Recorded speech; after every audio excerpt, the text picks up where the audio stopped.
Hello everyone, welcome to my UPSC MPPSC assistant professor की और other exams की हम रेगुलर बेसिस पे प्रिपरेशन करवा रहे हैं। एमपीपीएससी का सभी एग्जाम्स का सिलेबस कॉमन है जनरल स्टडीज का, तो अगर आप किसी भी एग्जाम की प्रिपरेशन कर रहे हैं तो ये आपके लिए यूजफुल है। स्पेशली हम असिस्टेंट प्रोफेसर की करवा रहे हैं, रेफरेंस वही है। 10 टेस्ट ऑलरेडी हो चुके हैं। इसमें नया बैच है ये 2026 में जो एग्जाम होगा जुलाई अगस्त में, उसके लिए आज टेस्ट नंबर 11 डिस्कस करेंगे। इसमें अब आपको क्लासेज भी मिलने शुरू हो गई है। जो आपका सिलेबस है प्रॉपर वो शुरू किया जा चुका है। एंशिएंट हिस्ट्री का एक क्लास हो चुका है, दो तीन उससे पहले जो ओवरव्यू है मध्य प्रदेश के बारे में, जो जनरल इंफॉर्मेशन है वो बताई थी। और आज जो हम प्रैक्टिस टेस्ट डिस्कस कर रहे हैं, ये प्रैक्टिस टेस्ट भी हिस्ट्री पे ही बेस्ड है, स्पेशली एंशिएंट हिस्ट्री पे ही बेस्ड है। ज्यादातर फोकस एंशिएंट हिस्ट्री पे ही है। जो टेस्ट सीरीज ज्वाइन नहीं किए हैं, वेबसाइट विजिट कर लीजिएगा या इस नंबर पे कांटेक्ट कर लीजिएगा कोर्स ज्वाइन करने के लिए। उसका लिंक आपको नीचे वीडियो के नीचे डिस्क्रिप्शन में कमेंट सेक्शन में भी मिल जाएगा। यहां से आपके सिलेबस के complete notes, online practice test, उनका डिटेल सॉल्यूशन पीडीएफ, आपके प्रैक्टिस टेस्ट के वीडियोस, क्लासेज सब आपको प्रोवाइड करवाया जाएगा। और फिर लास्ट में आपको इसमें जो रिवीजन टेस्ट है वो भी करवाए जाते हैं। तो यहाँ इसके अलावा फिर आपको कुछ और पढ़ने की जरूरत नहीं पड़ेगी। हिंदी और इंग्लिश दोनों मीडियम में ये अवेलेबल है और आपके एग्जाम तक ये करवाया जाएगा। कोई क्वेरी हो तो कमेंट सेक्शन में पूछ लीजिएगा। Let's begin. मध्य प्रदेश की और जो प्रैक्टिस टेस्ट है सभी में आपके एग्जाम में 50 क्वेश्चन आते हैं। जनरल स्टडीज का, जनरल नॉलेज का जो पेपर है जीके वाला, उसमें 50 क्वेश्चन आते हैं। और यहाँ पे भी आपको सभी टेस्ट में 50 क्वेश्चन ही करवाए जाएंगे, चाहे वो पूरे सिलेबस पे बेस्ड हो या इंडिविजुअल किसी सब्जेक्ट पे, टॉपिक पे बेस्ड हो या कोई यूनिट पे बेस्ड हो, सभी में 50 क्वेश्चन ही करवाए जाएंगे। पहले इसमें नेगेटिव मार्किंग नहीं थी, इस बार 1/4 नेगेटिव मार्किंग है। ये आपको थोड़ा सा ध्यान रखना है। मध्य प्रदेश की प्राचीन जनपद के संबंध में सही कौन सा नहीं है, ये इनमें से कौन सा मिसमैच है ये बताना है हमें। अवंती उज्जैन, अवंती है उज्जैनी, ये सबसे प्रसिद्ध जनपदों में से एक था और इसकी राजधानी उज्जैन थी। जो उज्जैन दक्षिण अवंती और उत्तर अवंती, इसकी महिष्मती हुआ करती थी, तो ये तो सही है। अवंती उज्जैन, ये दक्षिण अवंती की राजधानी हुआ करती थी और उत्तरी अवंती की महिष्मती। इसमें चेदी है, चेदी त्रिपुरी, ये जबलपुर जो अभी प्रेजेंट का वो जनपद हुआ करता था। कलचुरी रूलर्स का शासन हुआ करता था यहाँ पे, महत्वपूर्ण केंद्र था कलचुरी शासकों का। दर्शान विदिशा, दर्शान जनपद का ये विदिशा जो व्यापार और संस्कृति का एक केंद्र हुआ करता था। चक्र ग्वालियर, ये सही नहीं है। चक्र है ग्वालियर, ये इसका मुख्य जो संबंध माना जाता है चंदेरी या बुंदेलखंड के आसपास के रीजन से है, ग्वालियर से नहीं है। उत्तर भारत की 16 जनपदों में से कितनी मध्य प्रदेश के इतिहास से संबंधित थी? जो उत्तर भारत की 16 जनपद थी, प्राचीन भारत की जो 16 महाजनपद थी, उनमें से मेन जो मुख्य रूप से थी वो दो ही हुआ करती थी, अवंती और चेदी। अवंती जो मालवा रीजन और उसकी राजधानी उज्जैन, और चेदी बुंदेलखंड रीजन। और जो बौद्ध ग्रंथ है अंगुत्तर निकाय, उनमें इसका स्पष्ट उल्लेख भी मिलता है। कुछ दर्शान को भी मानते हैं लेकिन मेनली तो दो ही थे। मध्य प्रदेश में प्रागैतिहासिक शैल चित्र कहां पाए जाते हैं? मध्य प्रदेश में प्रागैतिहासिक शैल चित्र हैं, ये मुख्य रूप से भीमबेटका में पाए जाते हैं। और Bhimbetka UNESCO world heritage site भी है। लगभग 30,000 वर्ष पुराने चित्र हैं जो शिकार, नृत्य, इन चीजों को दर्शाते हैं। बौद्ध चित्रों के लिए फेमस है। बाघ गुफाएं, उदयगिरी, सोनगिरी जैसी गुफाओं के लिए भी है। कई चीजें इसमें प्रागैतिहासिक के लिए मध्य प्रदेश फेमस है, लेकिन शैल चित्र भीमबेटका। महिष्मती नगरी को किसने बसाया था? महिष्मती नगरी है, ये अभी जो प्रेजेंट में महेश्वर है वो महिष्मती प्राचीन भारत के जो है ये साम्राज्य है, उसकी राजधानी हुआ करती थी। और पौराणिक कथाओं में जो राजा कार्तवीर्य अर्जुन है, जिन्हें सहस्त्र बाहु भी कहा जाता है, उन्होंने बसाया था इसको। मध्य प्रदेश की नर्मदा नदी के तट पर मांधाता नगरी किसने बसाई थी? मध्य प्रदेश में नर्मदा नदी के तट पे है मांधाता। जो मांधाता अभी जो ओमकारेश्वर है खंडवा जिले में, उसकी बात कर रहे हैं। मांधाता अभी ओमकारेश्वर खंडवा जिले में नर्मदा नदी के तट पे प्राचीन नगरी है। और जो पौराणिक कथाएं हैं उनके अकॉर्डिंग इसे इक्ष्वाकु वंश के राजा थे मांधाता, सागर के पुत्र माने जाते थे, उन्होंने बसाया था। ओमकारेश्वर ज्योतिर्लिंग के भी लिए भी फेमस है। मांधाता सूर्यवंशी राजा थे जो इक्ष्वाकु वंश से संबंधित थे और एक महान चक्रवर्ती सम्राट माने जाते थे। इसका जो करेक्ट आंसर आएगा बी आएगा।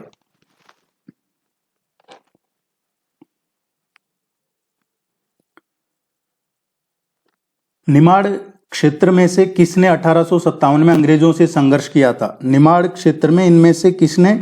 तो देखिए, निमाड़ 1857 के विद्रोह के दौरान भीमा नायक और इसके साथ में ख्वाजा नायक, जिनको ख्वाजा नायक शहादत खान कहा जाता है, शहादत खान।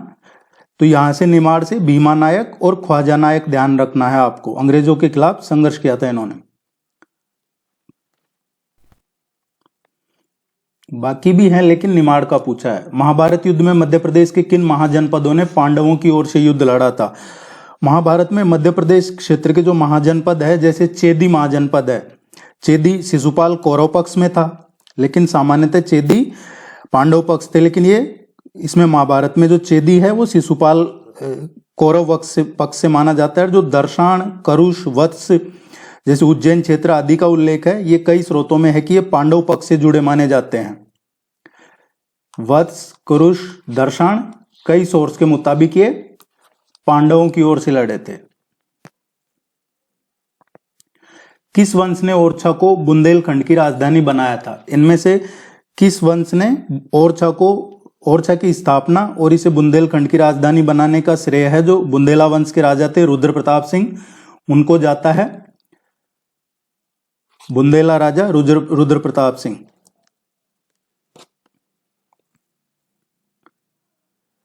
मध्य प्रदेश के किस क्षेत्र के राजा महाभारत युद्ध में कौरवों की तरफ से लड़े थे? तो कौरवों की ओर से देखिए, महाभारत में अवंती जो उज्जैन मालवा क्षेत्र है, वहां के राजा थे बिंद और उनके साथ अनुबिंद जो अवंती नरेश थे, कौरव पक्ष से लड़े थे। वो दुर्योधन के मित्र भी थे और पांडवों के विरुद्ध युद्ध में शामिल हुए थे। राजा बिंद और अनुबिंद कौरवों की ओर से लड़े थे। इसी कारण मध्य प्रदेश में जो कौरव पक्ष से युद्ध करने वाला है प्रमुख, ये अवंती माना जाता है रीजन। हेलियोडोरस मध्य प्रदेश के किस वंश के राजा के दरबार में उपस्थित हुआ? हेलियोडोरस है, ये सुंग वंश के राजा थे, राजा भागभद्र, उनके दरबार में मध्य प्रदेश में उपस्थित हुए थे विदिशा में। कौन से वंश के थे? शुंग वंश के, विदिशा में उपस्थित हुए थे। जो तक्षशिला के यूनानी राजा एंटीओलकिडस थे, उनका दूत बन के आया था और इन्होंने वहां पे गरुड़ स्तंभ का एक क्वेश्चन पूछ लिया जाता है, हेलियोडोरस का गरुड़ स्तंभ विदिशा, और ये आए थे सुंगवंश के राजा बागभद्र के दरबार में। निम्न में से किस वस्तु से सातवाहनों के मध्य प्रदेश के शासन संचालन का पता चलता है? किस चीज से पता चलता है कि मध्य प्रदेश में सातवाहनों का राज रहा है? तो ये तांबे के सिक्के हैं, इनसे पता चलता है। मध्य प्रदेश में उज्जैन हो, देवास हो या फिर जबलपुर है, त्रिपुरी है, इन स्थानों से सातवाहनों के तांबे और शीशे के सिक्के बड़ी मात्रा में मिले हैं। सातवाहन प्रमुख रूलर्स की बात करें तो विशेष रूप से जो राजा श्री सातकर्णी थे, उनके सिक्के उज्जैन से प्राप्त हुए हैं और उन चिन्हों पर उज्जैनी चिन्ह अंकित है। और इसके अलावा देखें तो गौतमी पुत्र सातकर्णी थे, गौतमी पुत्र सातकर्णी के सिक्के भी इसी क्षेत्र से उनके अधिकार की पुष्टि करते हैं। और उनका सातवाहनों का साम्राज्य का देखा जाए तो इन सिक्कों से पता चलता है कि सातवाहनों ने मालवा और अनूप जो क्षेत्र है उनको शक जो रूलर थे उनसे जीतकर अपने साम्राज्य में मिला लिया था। सातवाहन रूलर्स ने कौन कौन से क्षेत्र थे? मालवा और अनूप। मालवा और अनूप कौन सा है? जो नर्मदा वैली का क्षेत्र का एरिया है, स्पेशली नर्मदा घाटी, जिसे अनूप। देखिए, शुरू में अगर स्किप कर दिया है तो वेबसाइट विजिट कर लीजिएगा। नया बैच शुरू करवाया है, वही चल रहा है अभी नया बैच, और इसमें आपके एग्जाम तक करवाए जाएंगे सफिशिएंट प्रैक्टिस टेस्ट, आपके सिलेबस के complete notes including ICT, current affairs सारा इसमें प्रोवाइड करवाया जाएगा। टेस्ट सीरीज के लिए इस नंबर पे कांटेक्ट कर सकते हैं या उसका लिंक आपको नीचे वीडियो के नीचे डिस्क्रिप्शन और कमेंट सेक्शन में मिल जाएगा। कोई और क्वेरी हो, डाउट हो तो इस नंबर पे कांटेक्ट कर सकते हैं। है ये राजाओं में सबसे प्रतापी राजा कौन थे? है ये जो वंश था इसके सबसे प्रतापी और सबसे प्रसिद्ध राजा हैं ये सहस्त्रबाहु अर्जुन या सहस्त्र अर्जुन माना जाता है, जो जिनको कार्तवीर्य अर्जुन भी कहा जाता है। पुराणों और महाभारत में उन्हें 1000 भुजाओं जितना महाबली बताया गया है, जिनकी राजधानी महेशमती थी, महेश्वर। ये सब इनके बारे में कहा है। गरुड़ किस वंश का राजकीय चिन्ह था? गरुड़ है गुप्त शासक स्वयं को परम भागवत कहते थे और भगवान विष्णु के उपासक थे जो गुप्त शासक थे, और गरुड़ भगवान विष्णु का ही वाहन है। ये भगवान विष्णु का वाहन होने के कारण ही गुप्त वंश के जो शासक थे या गुप्त वंश के जो लोग थे, गरुड़ को अपना एम्बलम बनाया था उन्होंने, राजकीय प्रतीक गुप्त वंश। गुप्तकालीन जो गोल्ड कोइन्स है, जो स्वर्ण मुद्राएं हैं, उन पे गरुड़ का स्पष्ट अंकन भी मिलता है। किस शक शासक ने सिक्के मालवा क्षेत्र से प्राप्त हुए? कौन सा शक रूलर था जिसके सिक्के उसके शासन के सिक्के हैं मध्य प्रदेश के मालवा क्षेत्र से प्राप्त हुए हैं? क्षैरात वंश है ये, इसके शासक थे भूमक। क्षैरात वंश के शासक थे भूमक। इनके सिक्के मालवा रीजन से मध्य प्रदेश से प्राप्त हुए थे। भूमक पश्चिमी क्षत्रपों का प्रारंभिक शासक था और उसके सिक्के उज्जैन और मालवा से मिले हैं, ये जो बताता है कि उनका प्रभाव मालवा तक था। वैसे नहपान का देखें तो नहपान का भी लेकिन इनके बाद का था, प्रमुख क्षत्रप था। इनके सिक्के मेनली गुजरात और महाराष्ट्र से मिले थे। नहपान पश्चिमी क्षत्रपी थे, ये भी शक रूलर थे, और इनके चांदी के सिक्के हैं जो मालवा या इस रीजन से भी मिले हैं, लेकिन मेनली ये गुजरात महाराष्ट्र से थे। ब्राह्मी और खरोष्टी लिपि होती थी इनके सिक्कों पे। मौर्य सम्राट अशोक द्वारा निर्मित लघु शिलालेखों में से किसका संबंध मध्य प्रदेश से था? मौर्य सम्राट अशोक द्वारा जो निर्मित लघु शिलालेख हैं, इनका संबंध किसका मध्य प्रदेश से था? तो रूपनाथ है, ये कटनी जो पहले जबलपुर के पास में था, अभी कटनी जिले में कैमूर पहाड़ियों पे है ये रूपनाथ अभिलेख, और ये लघु शिलालेख है। गुर्जरा की बात करें तो ये दतिया जिले में है, झांसी के पास से, और यहाँ माइनर रॉक एडिक्ट फर्स्ट मिला जिसमें अशोक का नाम और उपाधियां उल्लेखित हैं। सारो मारो ये सीहोर जिले में है। पंगुरारिया गांव है वहां पे, उसके पास में यहाँ बौद्ध गुफाएं और माइनर रॉक एडिक्ट्स मिले हैं अभिलेख। तो ये तीनों ही सही है। नासिक गुफालेख में से मध्य प्रदेश के किन क्षेत्रों का उल्लेख देखने को मिलता है? नासिक जो गुफालेख है, इससे तत्कालीन जो भौगोलिक क्षेत्र है उनकी काफी महत्वपूर्ण जानकारी मिलती है। इस शिलालेख में सातवाहन जो सम्राट थे गौतमीपुत्र सातकर्णी, उनके द्वारा जीते गए क्षेत्रों का विवरण है, जिसमें मध्य प्रदेश के भी कई क्षेत्र शामिल हैं। तो इसका जो करेक्ट आंसर आएगा, जैसे अजूप है, अजूप या अनूप, अजूप या अनूप जो नर्मदा घाटी क्षेत्र है, स्पेशली महेश्वर निमाड़ ये रीजन, यहां से। दूसरा जो है आकर, आकर ये पूर्वी मालवा विदिशा ये रीजन था, और अवंती है ये पश्चिमी मालवा को कहा जाता था। तो ये सभी जगह से मिले हैं। गौतमीपुत्र सातकर्णी जिसे नासिक प्रशस्ति भी कहा जाता है। सम्राट अशोक ने विदिशा के श्रेष्ठी की पुत्री से विवाह किया कि किस पुत्री से विवाह किया था? अशोक ने यह पूछा है। अशोक ने विदिशा के एक व्यापारी थे, व्यापारी की जो पुत्री थी उनसे विवाह किया था, जिन्हें देवी या महादेवी के नाम से जाना जाता था। और इनके पुत्र का नाम था महेंद्र और इनकी पुत्री थी संघमित्रा। और अपनी पुत्री संघमित्रा और अपने पुत्र महेंद्र को इन्होंने श्रीलंका में बौद्ध धर्म का प्रचार करने के लिए भी भेजा था। मध्य प्रदेश के प्रमुख राजवंश से उनकी राजधानी के जोड़े सही नहीं है। इनमें से कौन सा पेयर सही से मैच नहीं कर रहा है वो बताना है हमें। ओलिकर वंश है, ओलिकर वंश की राजधानी दसपुर जो अभी प्रेजेंट में मंदसौर है। और इन्होंने चौथी से छठी शताब्दी के बीच में पश्चिमी मालवा पे शासन किया था, तो ये तो सही है। कलचुरी जो अभी प्रेजेंट जबलपुर त्रिपुरी, जबलपुर के निकट जो त्रिपुरी इनकी मुख्य सत्ता का केंद्र था। बुंदेला, ओरछा, रुद्र प्रताप सिंह बुंदेला ने 16वीं शताब्दी में ओरछा को अपनी राजधानी बनाया था। परमार वंश इंदौर, परमार वंश का जो है इंदौर नहीं, ये धार था, धार या उज्जैन। इंदौर है जो होलकर वंश की राजधानी हुआ करता था, ना कि परमार की।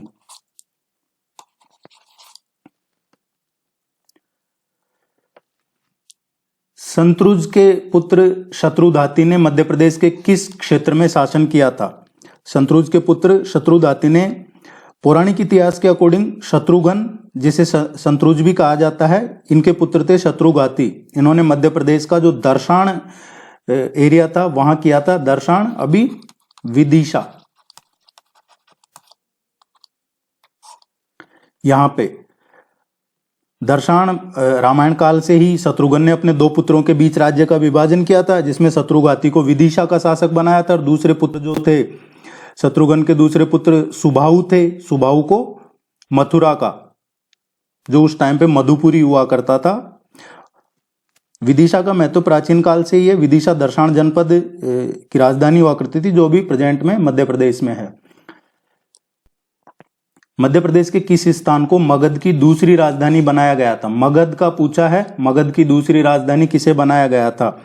देखिए, मौर्य काल के टाइम पे उज्जैनी है, जो अभी प्रेजेंट में उज्जैन, इसको मगध साम्राज्य की पश्चिमी प्रांत की राजधानी बनाया था, इसलिए दूसरी राजधानी के रूप में इसको महत्व मिला था।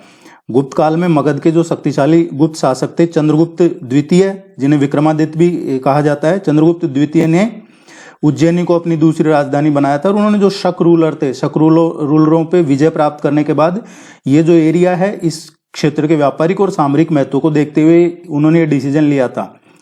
मौर्य साम्राज्य में पहला जो केंद्र था मगध, इस दौरान उज्जैन तो पश्चिमी राजधानी थी, और बाद में सम्राट अशोक भी राजा बनने से पहले यहाँ राज्यपाल रहे थे उज्जैन के ही, अवंती।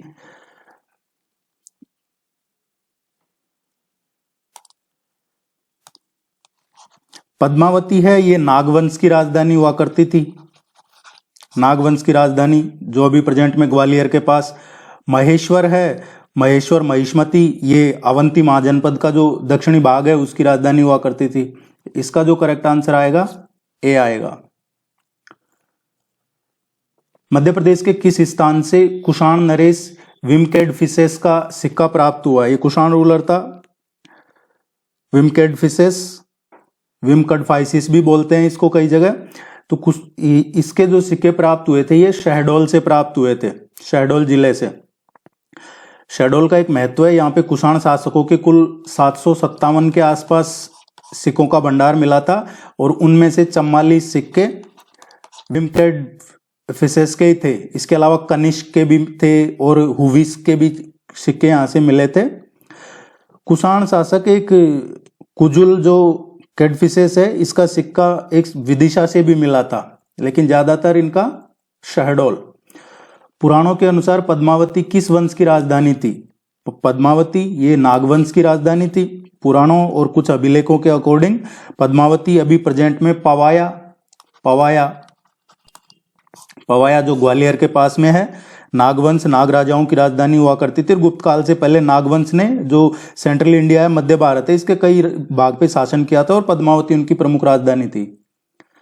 मध्य प्रदेश के किस जिले में हिंद यूनानी शासक मिनांडर के सिक्के मिले हैं? मध्य प्रदेश के किस जिले में हिंद यूनानी इंडो ग्रीक, हिंद यूनानी का मतलब है इंडो ग्रीक, जो शासक था मिनांडर, इसके सिक्के मध्य प्रदेश में बालाघाट से प्राप्त हुए हैं। कहां से? बालाघाट से मिले थे इसके। मिनांडर है जिसे बौद्ध धर्म में मिलिंद के नाम से भी जाना जाता है और सबसे प्रसिद्ध हिंदू यूनानी राजा था। बालाघाट में इसके सिक्कों का मिलना बताता है कि इसका व्यापारिक प्रभाव साम्राज्य मध्य प्रदेश के इन क्षेत्रों तक था। और मिनांडर के सिक्के और भी कई जगह से मिले थे, जैसे विराटनगर है, जो विराटनगर अभी प्रेजेंट का देखा जाए तो प्रेजेंट में जो बैराट है, बैराट मतलब जयपुर के आसपास का राजस्थान का एरिया, वहां पे भी बड़ी संख्या में लगभग 16 सिक्के मिले थे इसके। और मिनांडर और बौद्ध भिक्षुओं का पूछ लिया जाता है क्वेश्चन। मिनांडर और बौद्ध भिक्षु नागसेन, मिनांडर और बौद्ध भिक्षु थे नागसेन, इनके बीच में जो संवाद हुआ था उसको मिलिंद पन्हो नामक प्रसिद्ध बौद्ध ग्रंथ में संकलित किया गया है। तो मिलिंद पन्हो, मिनांडर और बौद्ध भिक्षु नागसेन के बीच में जो संवाद था वो है। किस गुप्त शासक के 3 अभिलेख मध्य प्रदेश के पूर्वी मालवा से प्राप्त हुए हैं? मध्य प्रदेश के पूर्वी मालवा से प्राप्त हुए हैं। इतिहास या पुरालेखों की देखें तो चंद्रगुप्त द्वितीय, जिसे विक्रमादित्य भी कहा जाता है, इसके सिक्के प्राप्त हुए थे। 20 का करेक्ट आंसर आएगा।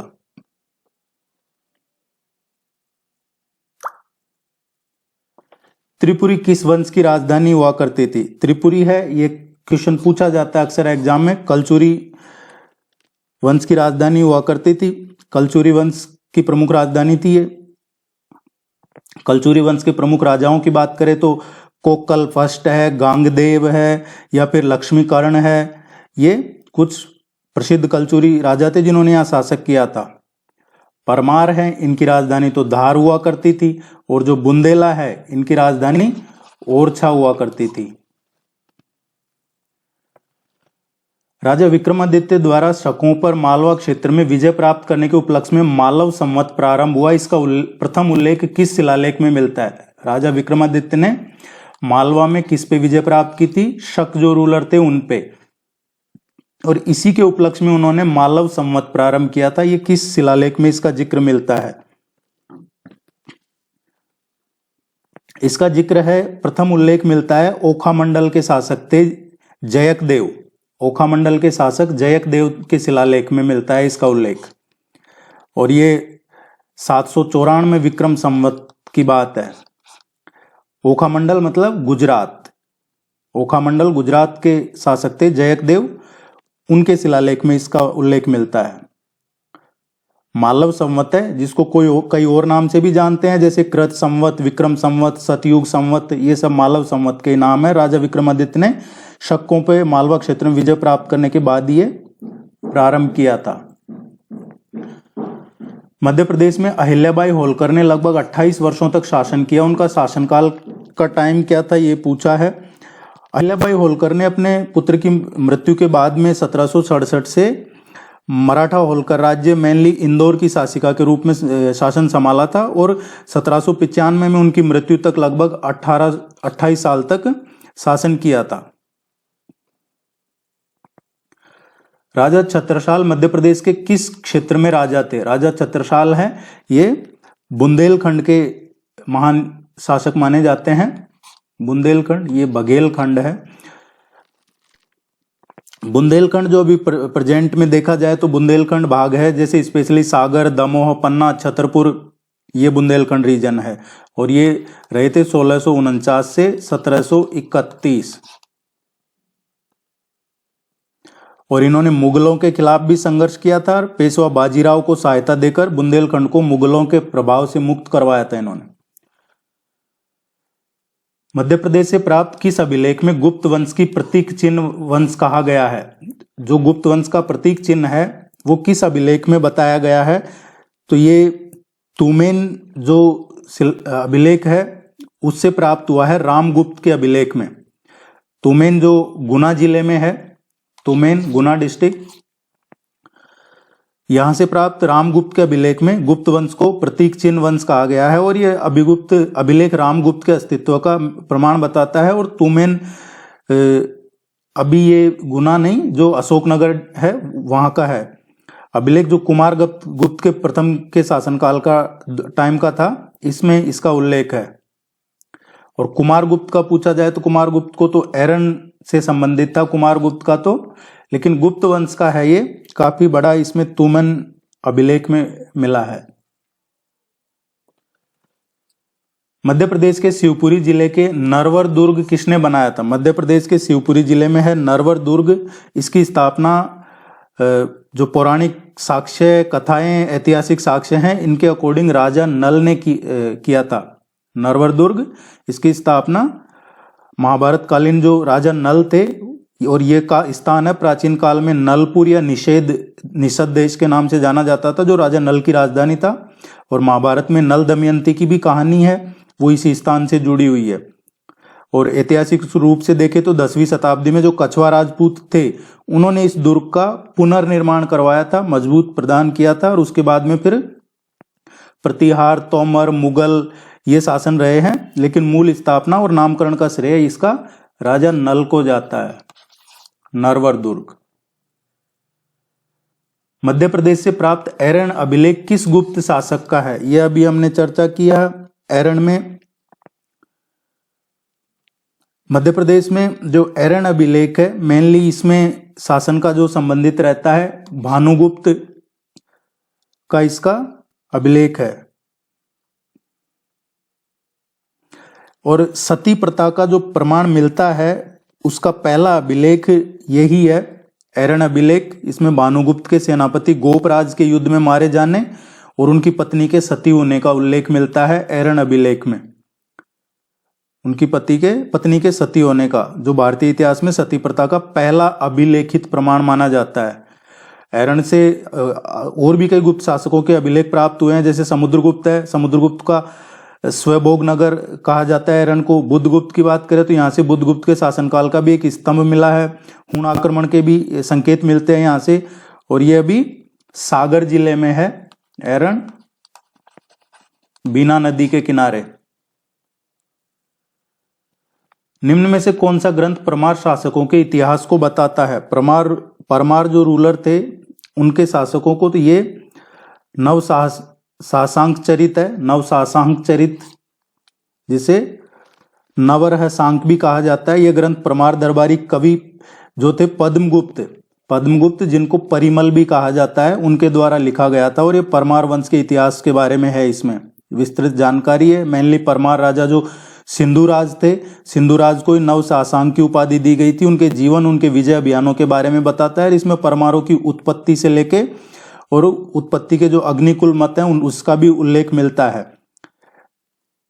मालविका अग्निमित्रम क्या है? कालिदास का रचित नाटक है, जो शुंग वंश के राजा अग्निमित्र के बारे में बताता है।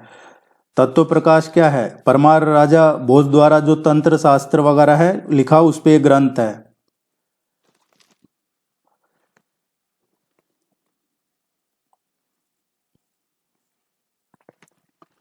चंदेल शासकों के समय मध्य प्रदेश के किस क्षेत्र को जेजाक भुक्ति कहा जाता है? ये क्वेश्चन अक्सर एग्जाम में पूछा जाता है। चंदेल शासक 9वीं से और 13वीं शताब्दी तक राज्य क्षेत्र उनका जो है जेजाक भुक्ति मंडल कहा जाता था। और ये वर्तमान में अभी जो बुंदेलखंड रीजन है वो है। बुंदेलखंड में जैसे छतरपुर, पन्ना, टीकमगढ़ आदि। और इनकी राजधानी खजुराहो और महोबा हुआ करती थी।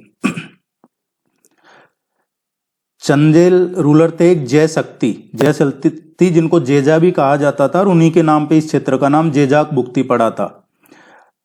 और इस राजवंश की स्थापना कई बार पूछ लिया जाता है, चंदेल की स्थापना किसने की थी? तो नन्नुक ने की थी। इसकी स्थापना 831 ईस्वी में नन्नुक द्वारा की गई थी। ये नाम जरूर ध्यान रखिएगा, ये पूछा जाता है कई बार। कुमारगुप्त के शासनकाल के मध्य प्रदेश से प्राप्त अभिलेखों में से किसने सूर्य मंदिर के निर्माण का जिक्र है? जो कुमारगुप्त के टाइम के अभिलेख मिले हैं, उनमें सूर्य मंदिर के निर्माण का जिक्र किसमें है? तो ये मंदसौर अभिलेख है, इसमें मिलता है।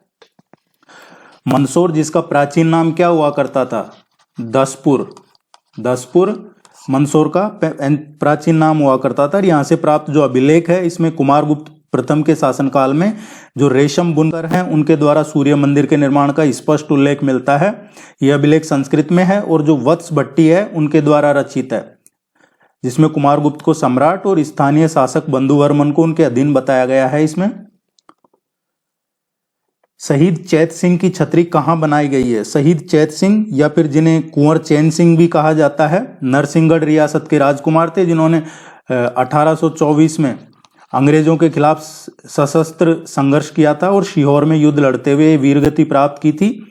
1857 की क्रांति से 33 साल पहले की बात है लगभग, ये जो मध्य प्रदेश में ब्रिटिश शासन के खिलाफ पहली प्रमुख सशस्त्र लड़ाई मानी जाती है। और उनकी छतरी या जो समाधि स्थल है, ये सीहोर में बना हुआ है, जहाँ पे उनके साथ में जो हिम्मत खान हैं, उनकी भी यहाँ पे मजार है।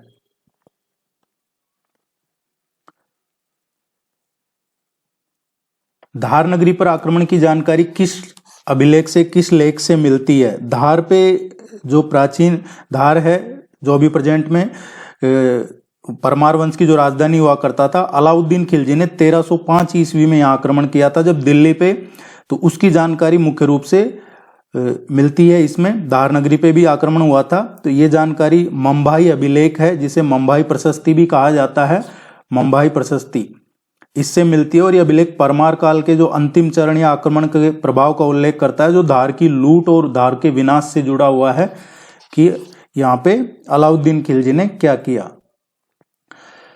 1857 का विद्रोह सर्वप्रथम मध्य प्रदेश में किस स्थान पर भड़का था? ये तो मध्य प्रदेश में सबसे पहले नीमच, 3 जून 1857 को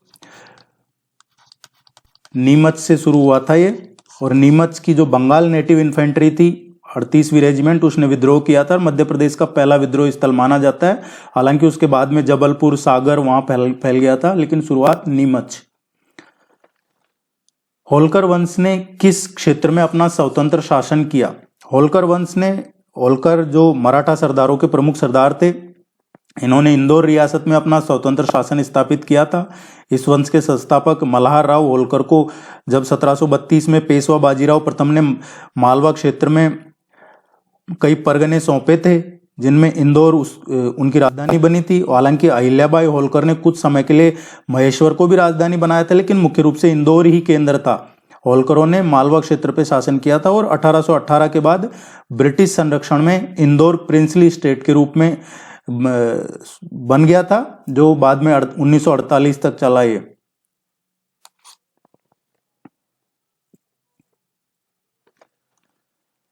तात्या टोपे को फांसी किस स्थान पर दी गई थी? तात्या टोपे को फांसी शिवपुरी में दी गई थी। तात्या टोपे, जिनका सही नाम, ओरिजिनल नाम रामचंद्र पांडुरंग है, उनको 18 अप्रैल 1859 को सिपरी जो अभी प्रेजेंट में शिवपुरी है, यहाँ ब्रिटिश सेना द्वारा फांसी दी गई थी। ये 1857 के विद्रोह के प्रमुख सेना नायकों में से एक थे, जिन्होंने नाना साहेब, रानी लक्ष्मीबाई, इनके साथ मिलकर कानपुर, झांसी, ग्वालियर में ब्रिटिशर्स के साथ संघर्ष किया था। नरवर के राजा मानसिंह ने विश्वासघात किया था। नरवर के राजा मानसिंह के विश्वासघात की वजह से 7 अप्रैल 1859 को जो परौन के जंगल है, उनमें सोते हुए पकड़े गए थे। और शिवपुरी में जो जनरल मीड थे, उनके कैंप में सैन्य अदालत में मुकदमा चला था और इनको फांसी दी गई थी।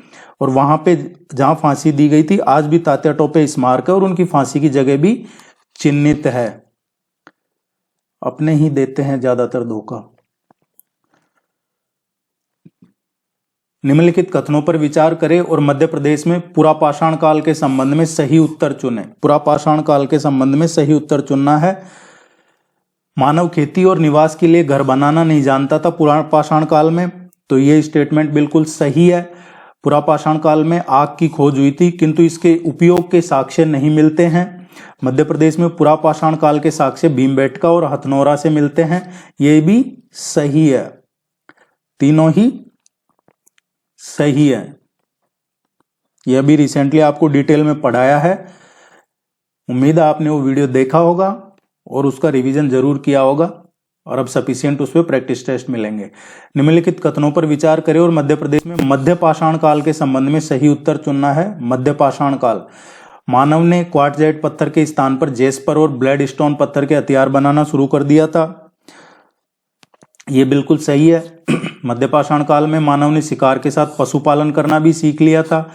मध्य प्रदेश में मध्य पाषाण काल के साक्ष्य आदमगढ़, सीधी जिले से प्राप्त होते हैं। देखिए, मध्य प्रदेश में जो मध्य पाषाण काल है, मेजोलिथिक पीरियड, उसके साक्ष्य आदमगढ़, सीधी जिले में नहीं है। आदमगढ़ जो होशंगाबाद में था, अभी होशंगाबाद का नाम नर्मदापुरम कर दिया गया है।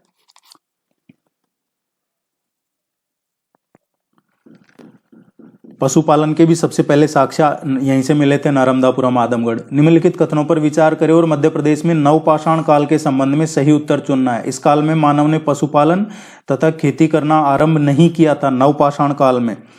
तो जो नियोलिथिक पीरियड है, नियोलिथिक काल में ये स्टेटमेंट सही नहीं है। इस काल में पशुपालन और खेती दोनों हो गया था। वह आग जलाना और खाना पकाकर खाने लगा था।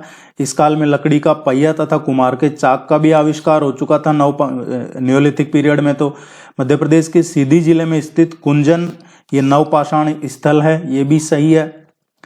ये स्टेटमेंट सारे ही सही है। कुंजन एक नवपाषाण स्थल है। इसके अलावा मध्य प्रदेश में जो साक्ष्य मिले हैं वो संग्रामपुर घाटी दमोह हो या मामा भांजा शैलाश्रय पंचमढ़ी हो, यहाँ से भी मिले हैं। और इस टाइम पे मानव ने धर्म, देवी देवता, भूत प्रेतों इनके बारे में भी बातचीत शुरू कर दी थी नवपाषाण काल में। निम्न में से किस स्थान पर प्राचीन काल में बनियाबेरी गुफा में धार्मिक आयोजन का चित्रांकन के साक्ष्य मिले हैं जिसमें स्वास्तिक की पूजा होती थी? प्राचीन काल में बनियाबेरी गुफा में धार्मिक आयोजन के चित्रांकन के साक्ष्य मिले हैं जिसमें स्वास्तिक की पूजा होती थी। ये कहाँ मिले हैं?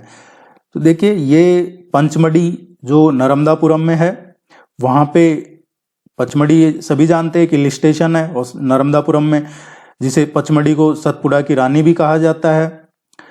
और कई इंपॉर्टेंट यहाँ वाटरफॉल भी है, जैसे अप्सरा विहार वाटरफॉल है। तो ये इसका करेक्ट आंसर आएगा पचमढ़ी।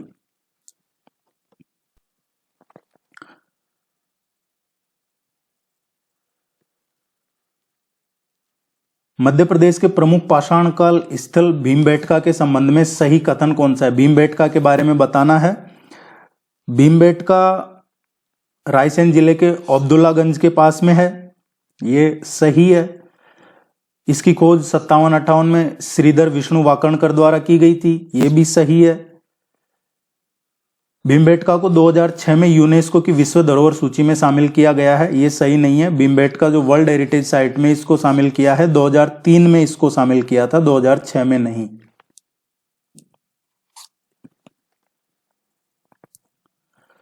माइक्रोलिथिक फैक्ट्री कहे जाने वाले आदमगढ़ की खोज किसके द्वारा की गई थी? हमने पढ़ा था कल लेक्चर में कि माइक्रोलिथिक फैक्ट्री कहा जाता है विश्व की आदमगढ़ को। यहाँ पशुपालन के सबसे पहले साक्ष्य मिले हैं, नर्मदापुरम में है। इसकी खोज आर.बी. जोशी और मनोरंजन घोष द्वारा की गई थी। इसकी खोज मनोरंजन घोष और आर.बी. जोशी के द्वारा की गई थी।